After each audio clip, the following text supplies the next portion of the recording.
Some people are going to join later on in the Zoom, but I'm just going to give a quick introduction. Hi guys, welcome to today's BioX Tech webinar. This webinar will be hosted by Angelique Rat and Hanna Maerkle, who are postdoctoral associates at New York University. Hanna is a biologist working at the intersection between ecology, evolution, and population genetics, and Angelique is a microbiologist and plant biologist interested in the interaction of the plant with its environment. There will be about a 20 to 30 minute presentation, and we will take questions afterwards. I will be the moderator, so you can either use the raise your hand feature in the Zoom, or I can call on you to ask your question, or you can just type your question in the chat, and I'll ask it on your behalf. So Angelique and Hanna, the floor is yours. Thank you. Thanks. So I'm Hanna, and this is Angelique. And give me 1 second to, I need screen sharing. Let me see if I can give you that.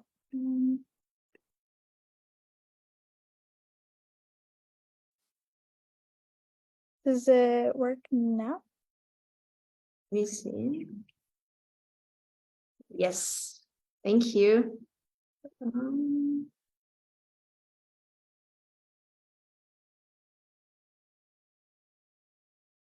So welcome. Nice to meet you all, and thanks for hosting the webinar.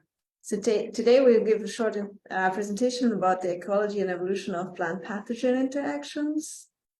And so we like both postdocs in the lab of Joy Bergelsen at NYU, and she has moved to lab quite recently there. So like we here since 2 years now.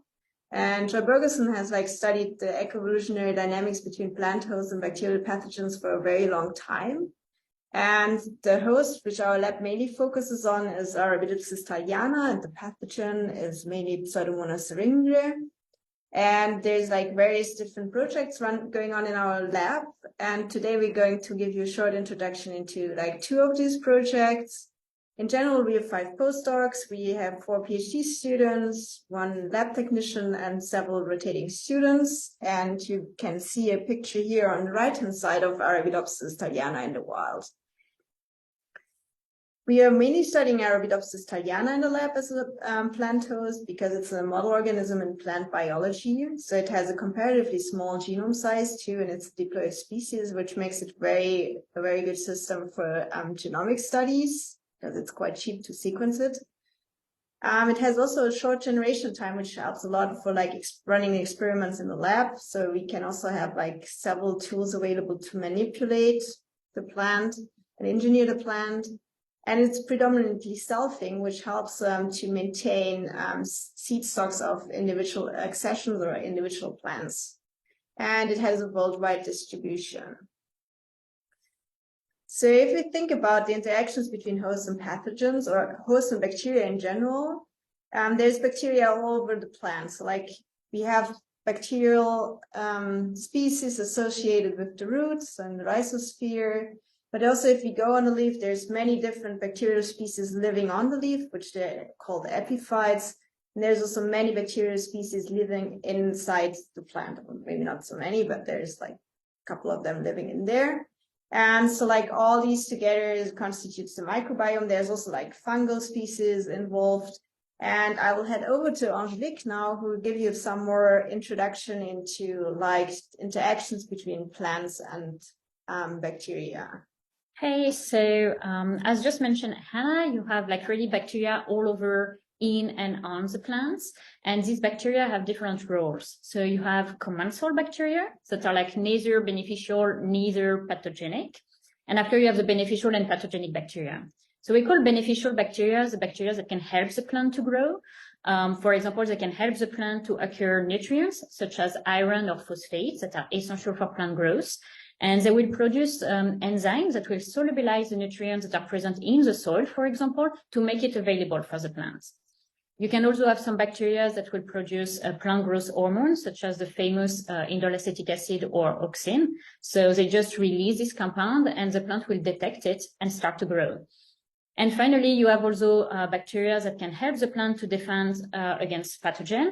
So either by competing for space and nutrient, or by directly attacking the pathogen by producing antibiotics. Oppositely, you have like pathogenic bacteria that will cause disease to the plant.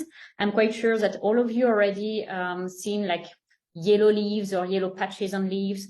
That is what we call often chlorosis, and it might be due to a pathogenic attack, or also like very black or dark leaves or transparent leaves that are attacked by microbes.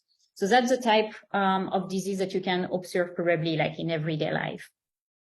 And for causing disease, the pathogen should first successfully establish on the plant and be able to colonize it. So for establishing, it should first like compete with other microbes, because as we just said, it's full of microbes, so they should be able to deal with this other microbiome. And once it's done, they can produce biofilm. So biofilm, it's an extracellular matrix made of exopolysaccharide, which is a kind of a sugar type, which is a bit sticky, and they will be just fully recovered by this biofilm that will help them to attach on the leaf surface, and it will also help them to defend against any other environmental stress. So that's it for the establishment on the leaves. But then they can colonize by various patterns. So either they can produce enzyme that will degrade the plant tissues, such as cellulase, ligninase, amylase, or they can use a famous type 3 secretion system. I said famous because it's used by a lot of pathogens, and it works as a needle. So this needle will pierce the plant cells, and inside they will release through the needle toxic proteins that we call effectors or toxic metabolites, and that will cause the plant disease. And so, yeah, just keep in mind the type 3. I think we will keep talking a bit about it later. So on the other hand, you have the plant who tries to protect itself from like pathogen infection, and actually plants have a two-tiered, what we classically see as a two-tiered immune system. So, and like the first tier is like really like recognition of molecular patterns which are commonly associated with pathogens. Like one example is flagelline. Flagelline is like needed by many bacterial species to move, and there is receptors in many different plant species which actually can recognize parts of the flagellin, the protein which is like mainly involved in the flagellum. And so that's one way of plants to recognize actually that the effector is around, that the pathogen is around, and like to launch this defense response. On the second level, we have some more specific recognition of these effectors, which Angelique already mentioned. So like if a pathogen injects like a effector, for example, via the type 3 secretion system, there is specialized proteins inside the cell which can recognize some of these effectors. And there's a certain class of resistance genes which are commonly involved into like this recognition. It's based on like the domain structure. They are usually called nucleotide binding leucine-rich repeat genes, or like the resulting proteins. And this is a more very specific response to like infection by an pathogen. So this recognition can be like happening in two different types. So there's, on the one hand, you can have direct recognition. So like an effector is injected into the cell, and you have an NLR or resistance gene, which like directly interacts and binds to the effector. And this launches a cascade of cellular mechanisms, and which finally results in a resistance response, which is often a localized cell death. So like locally, like a couple of plant cells will die, which like prevents the pathogen from further spreading. On the other hand, there is also like an indirect mechanism. So for example, you have an effector, it interacts with a different host protein, and the effector, for example, cleaves the host protein. And then there is a recognition of that modification of the other host protein by an NLR, which finally results in a defense response. After this short introduction, now I will like head over to like present you one of the first projects we are working on in the lab, and that's the project I'm mainly involved. It's a comparative archaean evolution project. And in this project, we're really trying to understand how these resistance genes, mainly like these NLR genes, are evolving within a plant species. So if you go outside, usually you see some plants which are infected, some others are not. Like, let's say this is the exact same species here. You go to a, like, meadow or whatever, and then you will see disease symptoms on some of the plants and you won't see disease symptoms on the others. So the question is, why is that happening? Obviously, there must be some variation in resistance to a certain pathogen in the population. And this variation could be, for example, this nucleotide binding leucine-rich repeat genes. So there might be either a different number of these resistance genes per individual, or there might even be variation in terms of the single gene. So like there might be some variants recognizing a certain effectors and others not being able to do so. So commonly, like if we study, for example, Arabidopsis thaliana, and we study the entire repertoire of these NLRs, you will see like between like 167 to 251 per species based on a previously published study, but like there's of course more variation around that. And what we can imagine is like a couple of different situations. Like in the first situation, we have like 3 individuals, they have a certain resistance gene 1, and like individual 1 and 2, they have like a certain protein produced, but the third individual not. So that would be presence-absence variation. Some have the resistance gene, some others don't. In the second case, we could also have like some allelic variation. So like there's just variation for this particular resistance gene. In this case, for example, individual 1 and 3 have a slightly longer version of the protein. Or we just have like all individuals might have also the same resistance gene. So one question I'm really fascinated by is actually how do these genes evolve? So like what's happening over time within a population? So will we, for example, maintain several allelic variants? In this case, the presence and the absence in a couple of individuals. Here we would have a situation where over time we get fixed for one of the resistance alleles. So like here, like everyone would have like the resistance gene and no one would have it absent. Or is it more like that we have fluctuations over time and we have like different variants maintained in the population?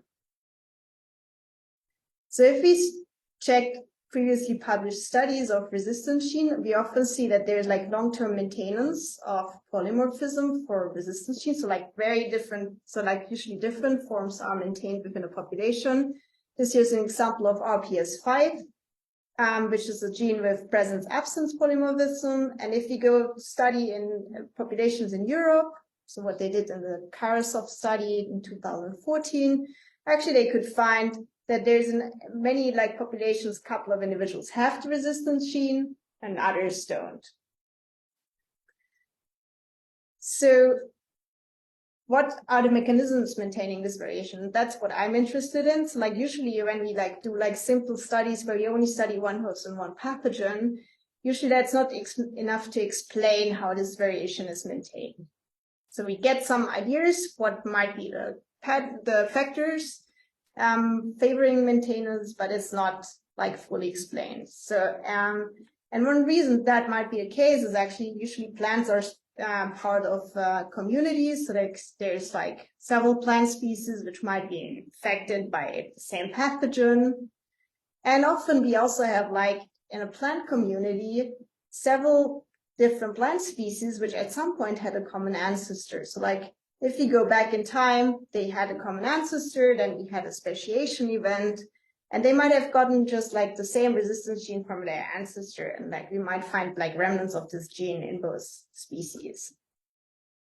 So I'm mainly interested in studying like the drivers of plant resistance gene evolution and what are the specific contributions of ecology, genomic organization, and functional biology. So by ecology, I mean like how much is like the community context and like also like the phylogenetic relatedness between like plant species factoring in, and by functional biology, for example, like do they recognize the effector directly or indirectly? And for that, I'm studying like 3 species, Arabidopsis thaliana, Codemini hirsuta, and Trabaverna. The nice thing is that all these 3 species are related to each other, and they often co-occur together. And it has also been shown that they share some of the bacterial communities, which makes it a perfect system for us. And what we specifically do is like we combine sequencing technologies with phenotyping experiments. Like it means we are assessing which individuals are susceptible or resistant to a certain pathogen or a factor to really disentangle like these various contributions. So we therefore combine like targeted sequencing. So we really like only sequence resistance genes. We do comparative genomics between the 3 different species, so like how many genes do they have in common, how many are not in common. We run these infection experiments, and we also really try to understand what is the type of recognition. And one technique which we use is resistance gene enrichment sequencing. So if you have the genome of one species as here on the top, you might have like a couple of NLRs, but there's a lot of genomic information we are not really interested in for our project because we really want to study the evolution of resistant genes. So to make costs, or to push down costs, actually what you want to do is just to sequence the NLRs to see actually what's the variation across several individuals. And one way to do so is like really like cutting the DNA into small pieces. And then you design some baits which like are known to hybridize with known motifs of NLRs. So that's what you do here. So like you have like really like this library which you want to sequence. You have the baits, and like the baits actually hybridize to the target DNA. And these are usually biotinylated. So like you can use a magnet to selectively pull down the NLR fragments. And then when we give all the stuff to sequencing, at the end, we'll like really have mostly NLRs sequenced. Sometimes you have some reads which are not NLRs, but most of the time it's just like really sequencing of NLRs. And once we analyze the data, so our data looks something like this. So we have like here 2 individuals. And this is like the outcome of the sequencing. So like we actually map the reads which we sequenced to a reference genome. And then we can actually start analyzing the variation between individuals. So here, for example, what is like this green bar here, it indicates that these 2 individuals here have like a base in the genome, which is different from the reference we were mapping to. But at this position here, for example, only this individual has a different base, but like this individual here has like the exact same sequence as the reference. What you can also see here is that this targeted enrichment sequencing strategy really worked well because we have all the reads which are here in gray mapping just to the resistance gene, but not like somewhere else around in the genome. And as we come to the infection experiments, we have like some greenhouse chambers here. So like we'll like plant various different individuals from like one population or several populations. Here is like one of our pilot experiments we did for Kademini hirsuta. And in this case, we just like wanted to test if there's a differential response between the accessions if you like infect with a pathogen strain. And it's like just a single pathogen strain here. And what you obviously can see is that there's some individuals which like have a lot of chlorosis symptoms, like for example, this one here in the middle, but there's also some individuals which like really don't show any signs of infection. So, and like at the end, we combine this data from the sequencing together with the data from the infection experiment to really understand what's going on and what are the specific drivers. That's it for the comparative origin project. I will head over now to Angelique. Hi, so for me, I worked on the Pathogen project and I work with 2 other colleagues here, so 2 postdocs, Andrew Gloss and Lucas Henry. So the Pathogen project, we leave completely the origin. It's like starting over with something completely different. So the Pathogen project is a big collaborative project between France, Germany, and USA, with the objective to understand the interaction between pathogens and commensal in Arabidopsis thaliana. And the thing is like the novelty of the project is that it doesn't only study interaction bad bacteria with good bacteria. It also studies the interaction between pathogenic bacteria itself. And that's a complete novel approach because usually studies, they said, okay, we will see how the pathogen attacks the plant or how the microbiome of the plant can help the plant against the pathogens, but we don't really consider how several pathogens interact on the plant at the same time. Do they collaborate to create like a different disease on the same plant? Or is it one that is competing the others and being dominant and causing at the end only one disease? So it's what we try to understand in the Pathocom project. And so there are like 5 work packages, and I will only talk about the 2 first one. You can always get more info. It's a project that it's online. So the first one is about the microbiota of Arabidopsis in natural environment. And the second work package is a fully lab work package, which is trying to understand the interaction more precisely as we work in control condition. And the 3 leftover work package depend on the data that we will obtain from the first and second one. And it consists of designing a model to predict after the interactions that we can obtain. So the first work package, as I was mentioning, we try to understand the diversity and the abundance of different microbes in natural Arabidopsis. So we collect plants in France, in Germany, and in the US. And in the US, we go to Michigan, so around the Michigan Lake, to collect Arabidopsis in different environments. So here you can see that we have like railroad environments. So it's because Arabidopsis likes kind of a rocky soil. We also go to the forest and to the field. And if we have all of these different environments, it's because, of course, the soil will be different, the climate will be different, the plants that are surrounding Arabidopsis will be different, and all of this can impact the microbiome that you have, and so the pathogens that you can find and the disease that you will have. So that's why it's quite interesting to have these big data sets, because at the end we will have a more precise idea of what pathogen occurs in presence of what type of microbe. And here, it's some type of example of what we do. We also, when we collect the plant, we also check their size and the disease symptoms. So sometimes you have like some herbivory, and that's something that occur more in spring, for example. You can have what we call susceptibility response. So Hanna was mentioning that sometimes the plant kill their own cells to be able to protect themselves against more damages from the pathogen. And you have like chlorosis with the yellow leaves. We also collect informations about companion plants, so all the plants that are surrounding Arabidopsis. So we check the diversity and the coverage, and you see that sometimes you don't have a lot, which is better for us because we take less time to count every single plant in this square. Sometimes it's like very, very dense, and sometimes it's intermediate. And why we are interested about the other plants surrounding Arabidopsis that can, and the link that we do with the disease, it's, for example, you can have the hypothesis that when you have a lot of plants into the same square, you have more chance that the pathogen will propagate from a plant to another because they will all touch each other. So that's an hypothesis that you can have. And that's why it's important to also record this kind of information. So we do we did two collection a year for 2 years. And now we are like analyzing all of the data to combine all the environmental data such as temperature, humidity, soil with the microbiome and the genotype of the plants.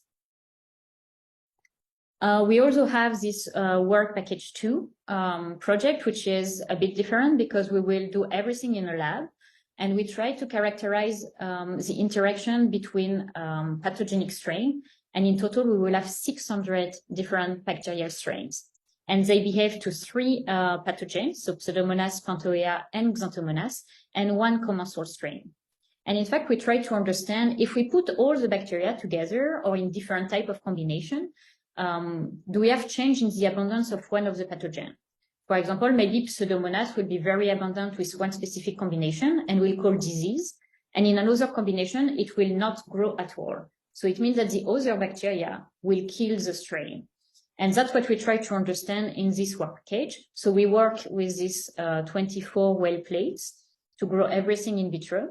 And that's a really big experiment because if you have 600 bacterial strains, it corresponds to about 180,000 combinations without counting the replicates. So for this, of course, you need to design a big scale experiments.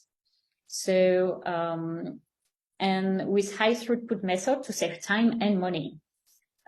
So for this, we use plant barcoding and bacterial barcoding. So what is it? We try to put a barcode into the genomes of the bacteria and into the genome of the plants. And why we do that? It's because I remember we have like 180,000 samples. So if you try to do like DNA extraction for one sample at a time and sequencing for one sample at a time, it will take ages. So if you can pull several plants into the same tubes, like 50 plants, you can do then one extraction for 50 plants in one time. But at the end, you might not know from where come what. So it means that you have one combination with one plant, and you will not know if these bacteria were on this plant or on this plant or on this plant, because everything will be mixed. But if you have a barcode in the genome of this plant and of the bacteria, you will be sure that, oh, you didn't put the purple bacteria with the yellow plant. You put it with the blue plant. So you will be able to find this information from the sequence that you obtain at the end. And for, of course, also to help us to save time and money, we also use a pipetting robot. And here you have a little demonstration of how it works. So we have fully automated robots. So we put the program and we ask the robot to mix our different bacteria. So yeah, as I said, we have like different combinations. So we can just tell him, mix this bacteria with this one, and he will do everything automatically. We don't have to watch it. We have like 4 robots like this in the lab. And you have like a more like semi-automated things that help us to infect 24 plants in one time. But you still have to be here. So that's why it's not fully automated, but it's kind of comfortable for us. So I would say that's it for us about the work package 1 and work package 2 of Pathocom. Now we are like still preparing work package 2. We are like analyzing the data of work package 1. So hopefully in the next month, we will have more information. And I see that, yeah, we are like on time. So I will just say thank you to all of you for listening to the presentation. And of course, we both thank our colleagues from the Bergersen lab. Thank you so much for your presentation. It was great. It was very interesting. We will now get into some questions. I think I see 2 questions in the chat. I can call them out. So Melina asks, can you explain how biofilm formation by pathogenic bacteria can lead to plant diseases? So that's where you, biofilm formation can lead to. So biofilm formation is not only for pathogen, it's basically a method for bacteria to establish on the plant. And in fact, it leads to disease because it helps the bacteria to survive on the leaf surface. So if the bacteria doesn't survive, she cannot colonize. So that's how it helps to in the infection. And because it's, so in this film, it's a kind of a bubble. You can imagine a bubble that's all the pathogen or like other type of bacteria are together inside this bubble. They can exchange nutrients, they can exchange information. They stick nicely on the leaves. And in addition, they are protected from any other bacteria. So they don't receive antibiotics, they don't receive this kind of stuff. So it's really like a kind of a bubble of protection for the bacteria. Great, thank you. Another question asks, how do effectors trigger the activation of resistance proteins in the direct pathway? So actually you really like have like an effector, and then there's some parts like, so the NLRs are multi-domain proteins, and there's some part which like starts interacting with the effector.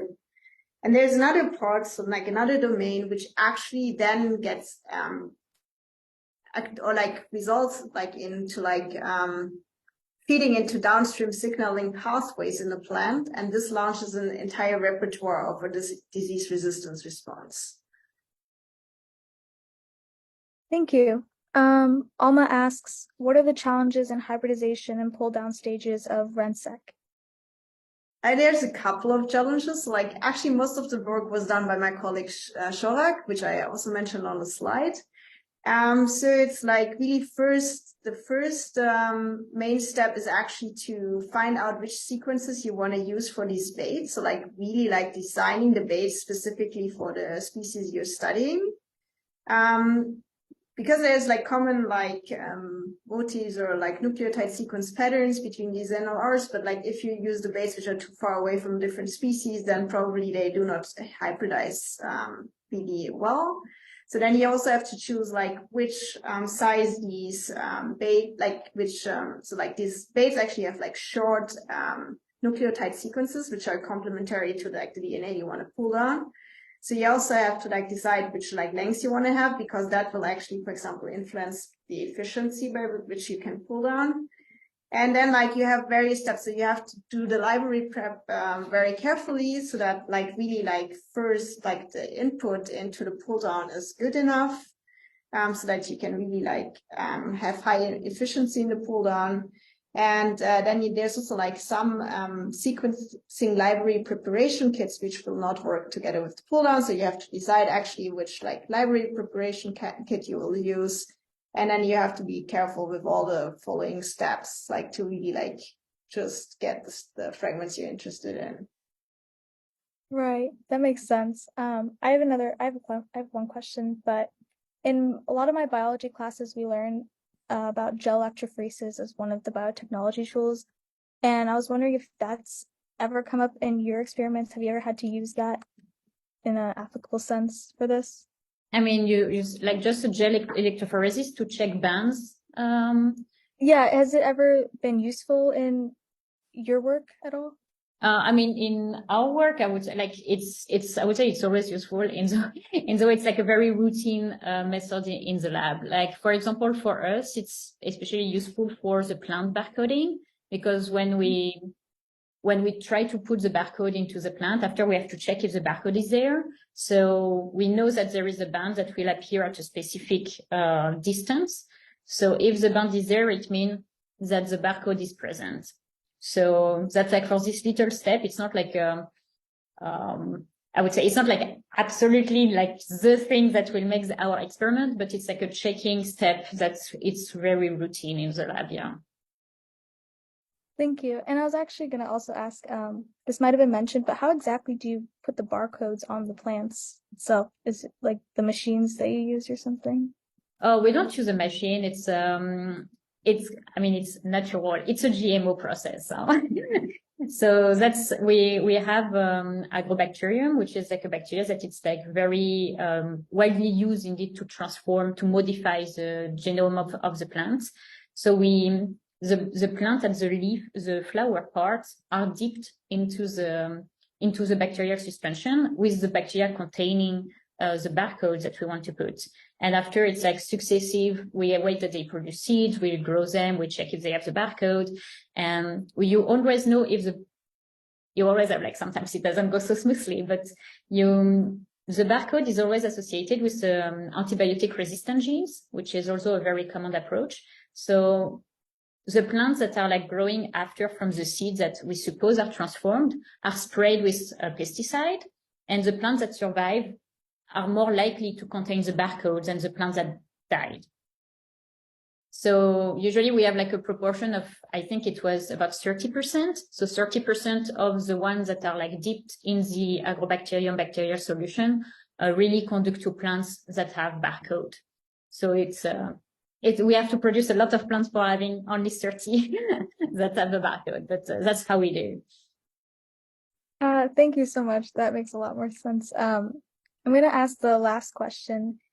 So many of us are in the middle of getting ready for our college and future careers. So if you have to give us or your high school self advice to help be successful, what would it be? Okay, so we just have to like tell that we was not like we don't come from the American system. So like in Europe, it might be slightly different. So we was from Europe. So I mean, for me, mainly what matters is like that you're passionate about like what you're doing and like really like open-minded to learning new technologies and like really like talking to other people and trying to like combine various techniques from various labs. Yeah, I think like, well, if we go like more close indeed to your system, of course, if you have like some experience in the lab, it's always like variable for sure, like, you know, like little internship, to more like learn, like, I would say basic technique. You don't have like, I think the pressures that you have often here, it's like to get like papers or like really having an impact. But if you are able to see different technique, even if it's basic one, and after you are able to sell it properly, that's already a big difference. Because if you know to do an electrophoresis and that you insist when you apply somewhere, for example, that's a routine. That's a routine process in a lab. You know, they already know that if you know how to do it, that's something that they don't have to show you, and that it's routine. It's something that is useful anyway. So it's like more how you try to sell what you do. And I would say like more like knowing techniques than having high impact. It's easier, especially at your level, of course. I mean, of course, when we have like master or anything, better you go like in impact, it's better. But at your level already, like knowing different techniques and just showing how motivated you are really makes a difference, I think. Yeah, thank you so much. Thank you so much for such an amazing presentation. Do you have any concluding remarks for us? No, we didn't prepare any concluding remarks. Okay. But yeah, thank you so much. I really enjoyed it. We all really enjoyed it. Yeah, Thank you for hosting us. of course. And yeah, if you have any other question by email on other stuff, do not hesitate. Of course. Thank you so much again. Thank you. Bye. Bye. Bye.